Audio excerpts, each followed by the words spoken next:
Hi, ako po ay muling bumabalik sa aking ministry sa pagpapahayag ng salita ng Diyos. Ako po ay matagal na wala sa aking ministry at ngayon po ay aking ipagpapatuloy. Hi, I'm Vic De Hoya. Welcome to Guiding Light.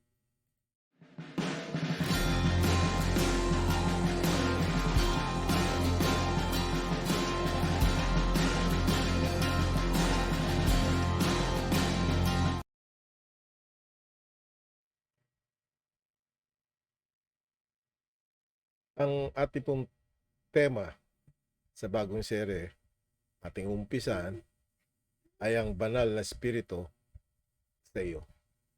Ito po ay isang tema na may malaking kahalagahan para sa bawat mananampalataya. Okay po? The identity and role of the Holy Spirit ay isa sa pinakamalalim at kakaibang pagpapakita sa buong Biblia.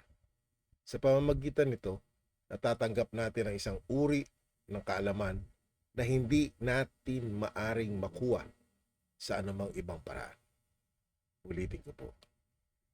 Sa pamamagitan nito, natatanggap natin ang isang uri ng kaalaman na hindi natin maaring makuha sa anumang ibang paraan.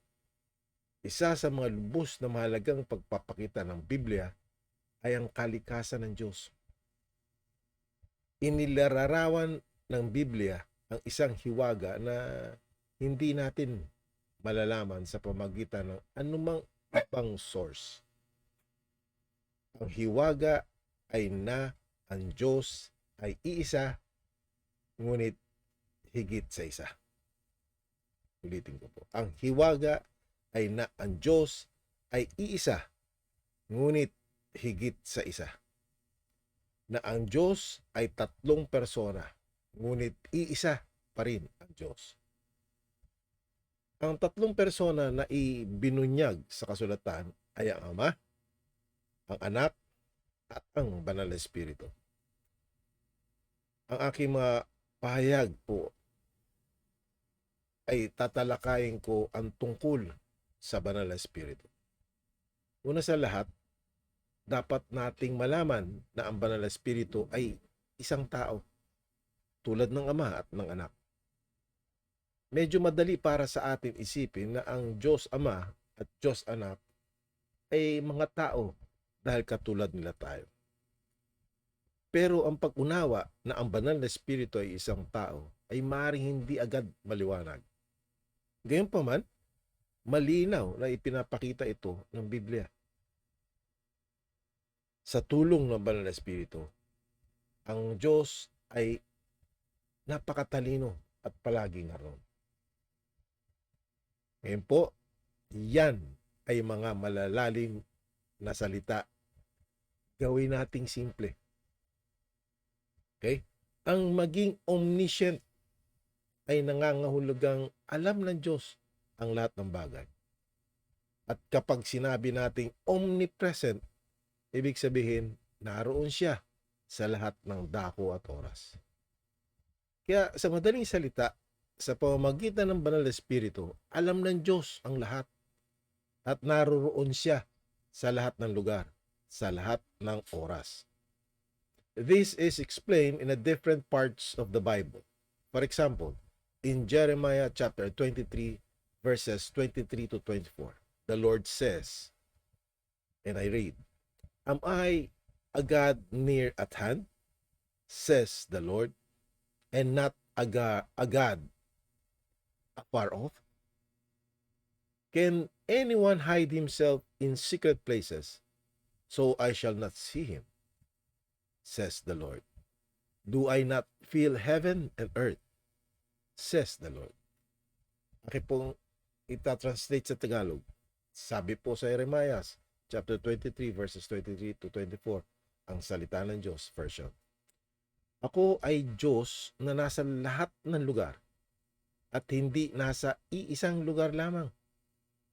Walang sino mang makapagtatago sa akin kahit saan mang lihim na lugar na hindi ko nakikita.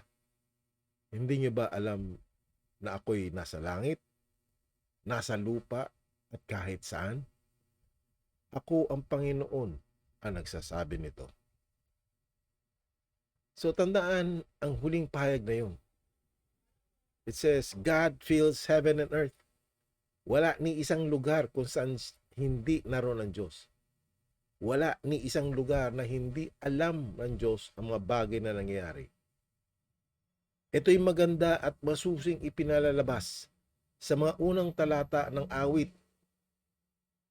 130. Babasahin ko ang lahat ng 12 talata dahil napakaganda po ito.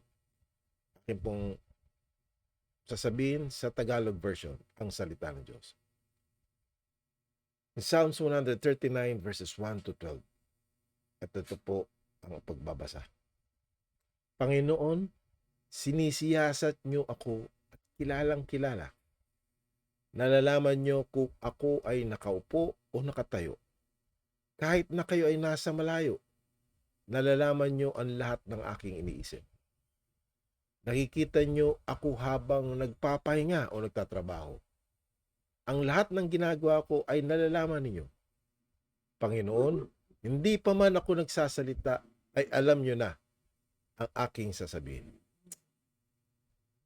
Lagi ko kayong kasama at kinakalingan niyo ako sa pamamagitan ng inyong kapangyarihan. Ang pagkakilala niyo sa akin ay tunay, nakahanga-hanga. Hindi ko kayang unawain. Paano ba ako makakaiwas sa inyong espiritu? Saan ba ako makakapunta nang wala kayo? Kung pupunta ako sa langit, nandun kayo. Kung pupunta ako sa lugar ng mga patay, nandun din kayo. At kung pupunta man ako sa silangan o tubira sa pinakamalayong lugar sa kanluran, kayo ay naroon din upang ako'y inyong patnubayan at tulungan. Maaring mapakiusapan ko ang dilim na itago ko o ang liwanag sa paligid ko na maging gabi.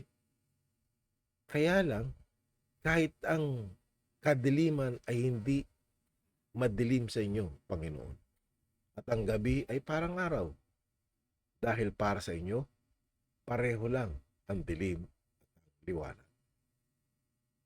Okay po? So, that is such a beautiful language. Sa ating binasa, it paints a vivid picture of how incredible God is, how wise He is. It shows that God is everywhere, in every corner of the universe. So there's no place you can go where God won't find you. No matter how far you travel, you are never out of His reach. And it says, darkness can't hide you from Him. Alam niya ang lahat na nangyayari sa bawat sulok at gilid ng universe. The Holy Spirit has been at work in the universe since its creation.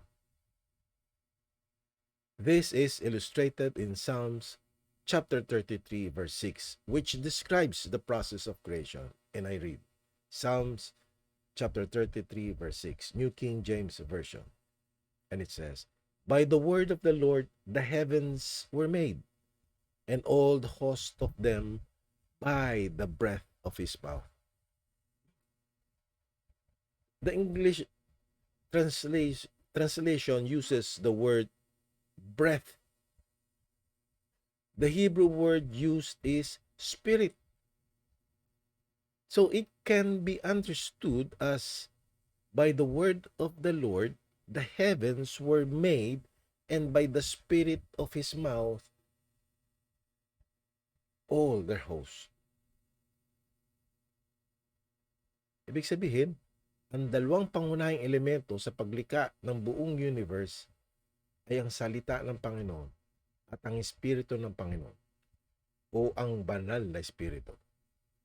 This concept is further explained in the beginning verses of the Bible that describes creation, found in Genesis chapter 1 verses 2 to 3, and I read Genesis chapter 1 verses 2 to 3, New King James Version. And it says, the earth was without form and void, And darkness was on the face of deep, and the Spirit of God was hovering over the face of the waters. Then God said, "Let there be light." And there was light. May dalawang puwersa na paglikha. Okay, sa ating lahat. Ang Espiritu ng Diyos at ang salita ng Diyos. Kapag sila ay nagtatagpo, okay, nagaganap ang paglikha. Kapag naroon ang Espiritu ng Diyos at ipinapahayag ang salita ng Diyos, ang bagay na inuugma ng salita ay nabubuo. Ito'y pumapasok sa existence, shaped by the Spirit and the Word of God. Kaya't masasabi na ang Espiritu Santo ay aktibo sa universe mula pa noong nilalang ito. Palaging naroroon sa lahat ng dako. Sa isang paraan, ang Espiritu Santo ay aktibo at epektibong ahente ng Diyos. Sa ating pagsusuri sa Lumang Tipan, natuklasan natin na ang banal na Espiritu ang nagbibigay ng inspirasyon at kapangyarihan sa lahat ng mga lalaking naglilingkod sa Diyos noong panahon yun. Ang listahan ay masyadong mahaba para bigyan lahat ng mga pangalan. Ngunit tukuyin natin ang ilang halimbawa. Okay?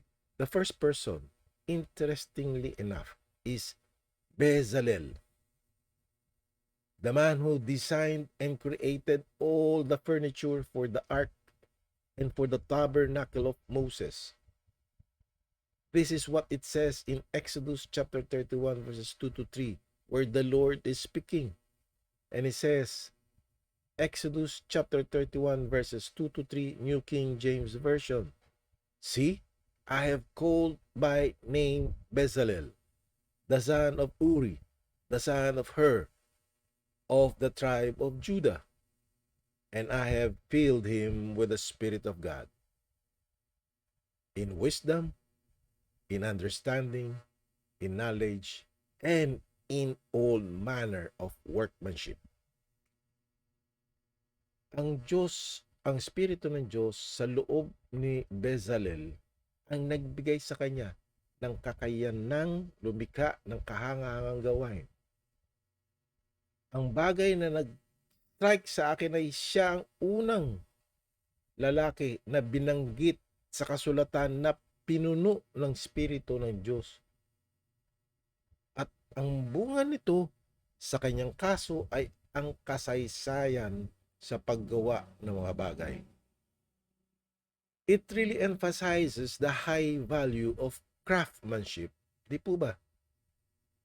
And then we read about Joshua in Deuteronomy chapter 34 verse 9, New King James Version.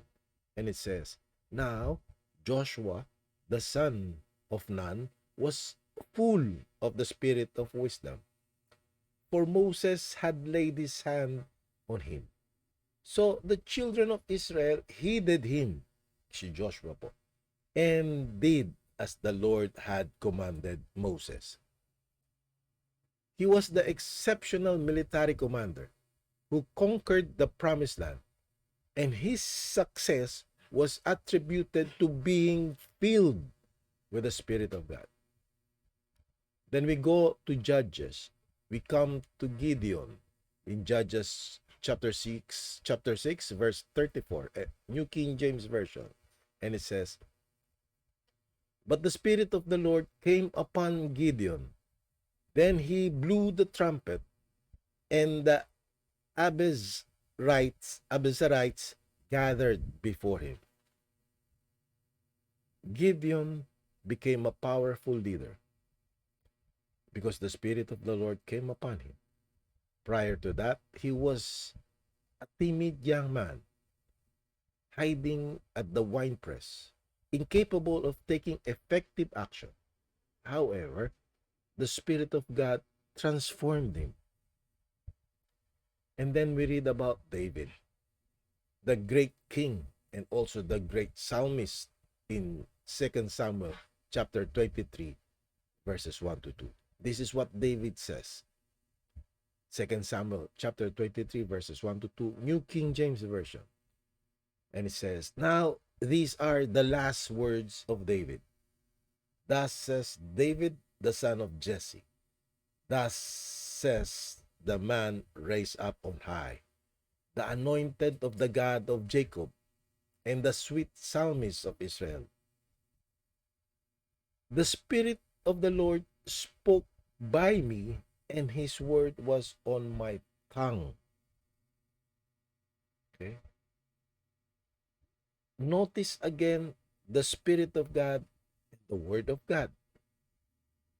At pagkatapos sa 2 Peter chapter 1 verse 21, inuulat ni Pedro ang buong ministeryo ng lahat ng mga propeta sa lumang tipan. At sinasabi niya ito, 2 Peter chapter 1 verse 21, New King James Version. "For prophecy never came by the will of man, but holy men of God spoke as they were moved by the Holy Spirit." So every prophet delivering a genuine message from God didn't speak from their own ideas or understanding. Instead, they were inspired, guided, and moved by the Holy Spirit. Therefore, their message was not merely human. It came directly from God. So habang tinitingnan natin ang mga halimbawa nito at iba pa, malinaw na ang bawat lalaki sa lumang tipan na maayos at epektibong naglilingkod sa Diyos ay nagawa ito sa pamamagitan ng kapangyarihan at inspirasyon ng Espiritu Santo. Ito isang mahalagang aral para sa atin. Kung hindi nila magagawa ito ng walang Espiritu Santo, tiyak na hindi natin magagawa ito ng mas mahusay kaysa sa kanila. Dito po nagtatapos ang ating first introductory talk ng ating serye. Sa part 2, abangan niyo po ang susunod nating video. Pag-usapan natin ang tungkol sa Banal na Espiritu sa buhay ni Jesus. Again, this is Vic De Hoya. Welcome to Guiding Light.